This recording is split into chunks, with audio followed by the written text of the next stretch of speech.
नमस्कार, मैं हूं कंचना झा और आप देख रहे हैं हिमालय टीवी यूट्यूब चैनल। और आज एक बार फिर से मैं आप सभी के समक्ष उपस्थित हो चुकी हूं। आज मैं कुछ सामाजिक संजाल की बातें करूंगी, कुछ अभिव्यक्ति स्वतंत्रता की और साइबर दुरुपयोग को लेकर कुछ बातें करने जा रही हूं आप सभी से। सामाजिक संजाल जो कि हमारे दैनिक जीवन का अभिन्न अंग बन गया है और इसके बहुत से फायदे भी हैं। सामाजिक संजाल के माध्यम से हम देश विदेश की सभी खबरों को तुरंत ही जान जाते हैं, नए विचारों से परिचित होते हैं और दुनिया के किसी भी कोने में बैठे लोगों से संवाद स्थापित कर सकते हैं इस सामाजिक संजाल के प्रयोग पर। लेकिन पिछले कुछ दिनों से इस सामाजिक संजाल के प्रयोग पर गंभीर प्रश्न उठने लगे हैं कि क्या इसका सदुपयोग किया जा रहा है या इसका दुरुपयोग हो रहा है, या यह धीरे धीरे दुरुपयोग का माध्यम बनता जा रहा है। विशेषकर तब जब लोग अपने विचार व्यक्त करते हैं तो अक्सर मर्यादा की सीमाएं टूटती नजर आती हैं। कुछ लोग बिना भय या जिम्मेदारी के कुछ भी लिख देते हैं, मानो उन पर कोई कानून लागू ही नहीं होता है। जबकि वास्तविकता यह है कि साइबर कानून के तरह तरह के सजा के प्रावधान हैं, फिर भी या तो इसके बारे में बहुत अच्छी तरह से लोगों को मालूम नहीं है, या मालूम है तो भी जानबूझकर इसे अनदेखा कर रहे हैं। चलिए जानते हैं कि साइबर बुलिंग और मानहानि को लेकर क्या सजा है। यदि सामाजिक संजाल पर किसी व्यक्ति की प्रतिष्ठा को नुकसान पहुंचाया जाता है तो यह एक दंडनीय अपराध है। इसके लिए 2 वर्ष तक की कैद या 1 लाख रुपए तक जुर्माना का भी प्रावधान है। अब हाल के वैश्विक परिदृश्य की अगर हम चर्चा करें, जिसने बहुत ज़्यादा तूल पकड़ा है, वह है अमेरिका के राष्ट्रपति डोनाल्ड ट्रंप ने जो एक विवादास्पद बयान दिया है। जी हाँ, इस बयान को लेकर पूरी दुनिया में उनकी आलोचना हुई है। अमेरिकी राष्ट्रपति ट्रंप ने होर्मुज को लेकर एक बयान दिया। विश्व में अभी चर्चा ये ईरान और अमेरिका बीच युद्ध को लेकर हो रही है। हालांकि अभी 2 सप्ताह के लिए युद्ध विराम कर दिया गया है, लेकिन एक गाली से ट्रंप ने हॉर्मुज स्ट्रेट को लेकर एक बयान दिया। मैं उस बयान को कह भी नहीं सकती हूँ, लेकिन हाँ, ट्रंप के बयान को लेकर पूरी दुनिया ने उनका विरोध किया है।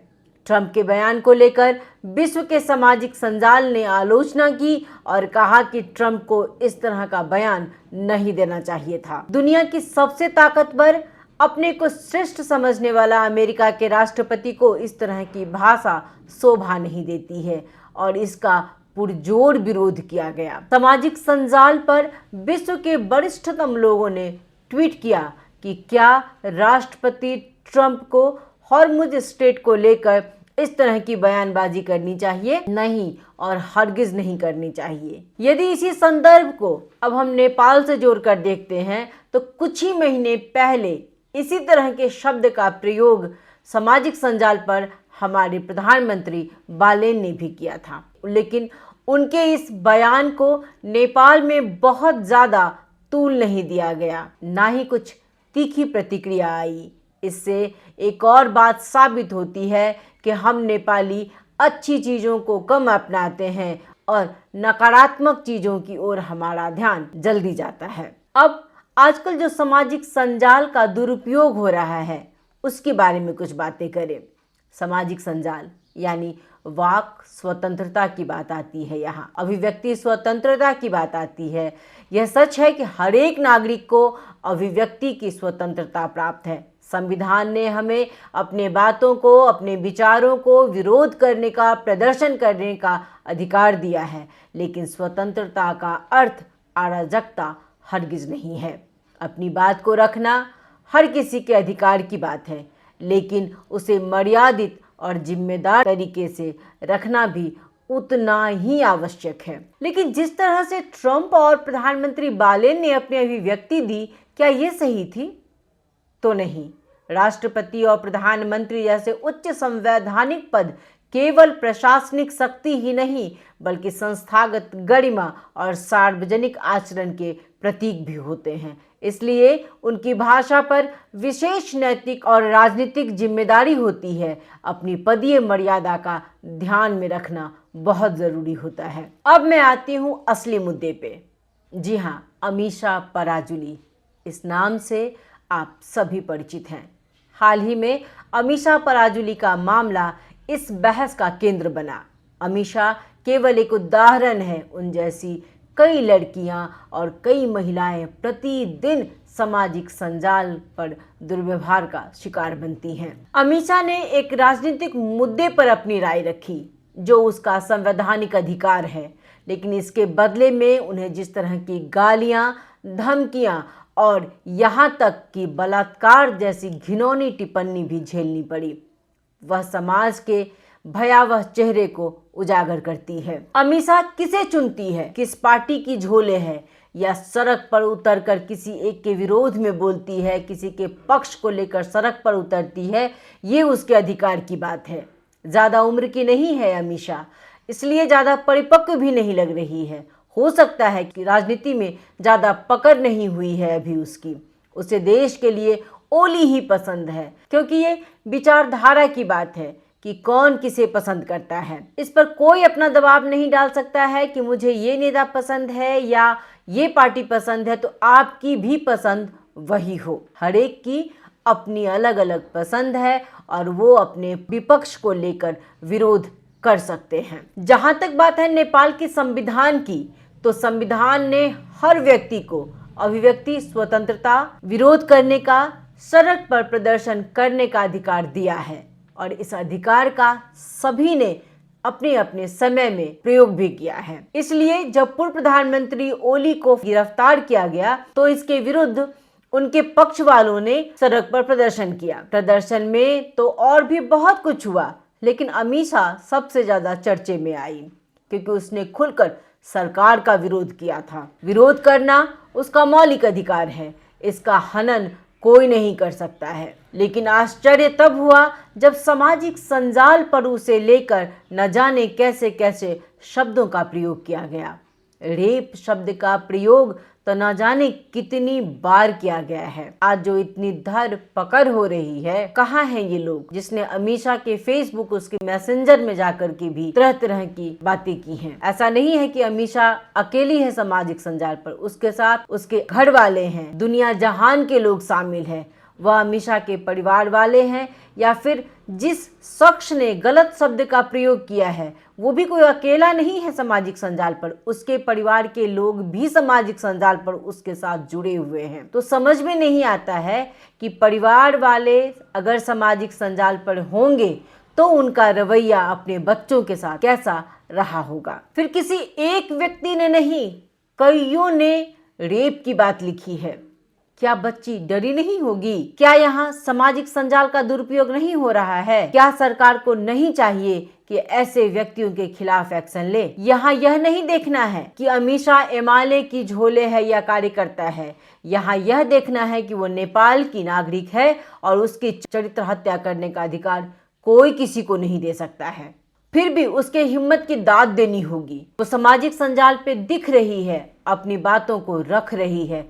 कितना सस्ता बना दिया है हमने शब्दों को कि जिसे भी गुस्सा आए वो दिल खोलकर सामाजिक संजाल पर किसी को भी गाली दे सकता है। वो किसी पार्टी की सदस्य है या प्रशंसक है, इससे किसी का कोई लेना देना नहीं है।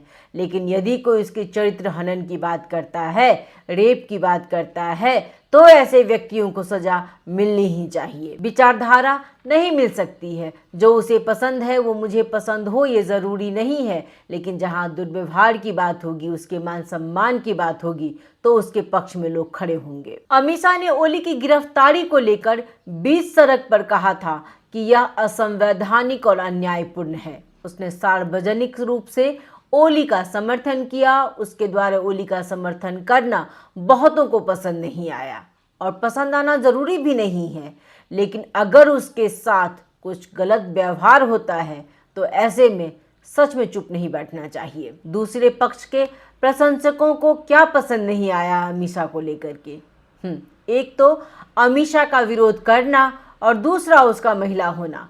लोगों को खलता है किसी का वायरल होना, तो अमीषा अचानक से वायरल हुई, लोगों को पसंद नहीं आया, या फिर उसका खुले रूप से सरकार का विरोध करना पसंद नहीं आया, तो सरकार के पक्षधर को तो गुस्सा आना लाजमी ही है। सो उसके हर एक वीडियो में उसे धमकी दी जाने लगी। खुले रूप से सामाजिक संजाल पर भारी ट्रोलिंग, गाली गलौज और यहाँ तक कि रेप जैसी गंभीर धमकियां दी गई। अक्सर ऐसा देखा गया है कि महिलाओं को चुप कराने के लिए उसके चरित्र पर हमला किया जाता है।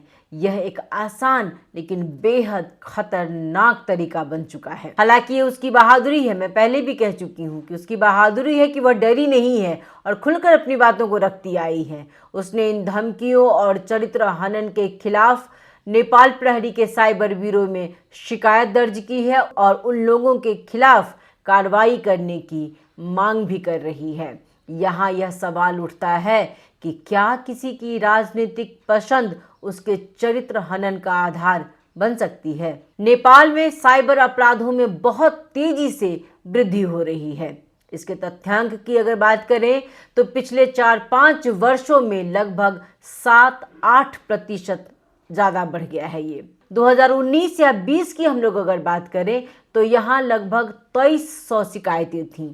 वहीं 2026 की अगर अभी वर्तमान समय की बात करें तो यह संख्या 20,000 से अधिक हो गई है। नई सरकार को इसमें सुधार लानी होगी, क्योंकि नई सरकार से बहुत उम्मीदें हैं लोगों को। तो ये भी साइबर क्राइम या साइबर ब्यूरो की जो भी बातें आ रही हैं उस पर भी सरकार का ध्यान जाना बहुत ज़रूरी है। महिलाओं की सुरक्षा का ध्यान रखना होगा, कानूनी रूप से साइबर ब्यूरो को मजबूत बनाना होगा। अब समय आ गया है कि साइबर कानून को और सख्त बनाया जाए, साइबर ब्यूरो को तकनीकी और कानूनी रूप से मजबूत किया जाए, सामाजिक संजाल पर निगरानी की जाए और समय समय पर इसका निरीक्षण किया जाए। एक बेहद महत्वपूर्ण बात, समाज में डिजिटल नैतिकता की समझ को विकसित किया जाए। ये जिम्मेदारी केवल सरकार की नहीं है, ये हमारी और आप सबकी जिम्मेदारी बनती है। सरकार नीति नियम बनाती है और उसका पालन हमें करना होता है। सामाजिक संजाल एक शक्तिशाली माध्यम है, यह हमें जोड़ सकता है, जागरूक कर सकता है। अगर इसका दुरुपयोग हो तो यह समाज को तोड़ भी सकता है। इसलिए ज़रूरी है कि हम अभिव्यक्ति की स्वतंत्रता का सम्मान करें, लेकिन उसे जिम्मेदारी और मर्यादा के साथ प्रयोग करें। बहुत बहुत धन्यवाद। नमस्कार।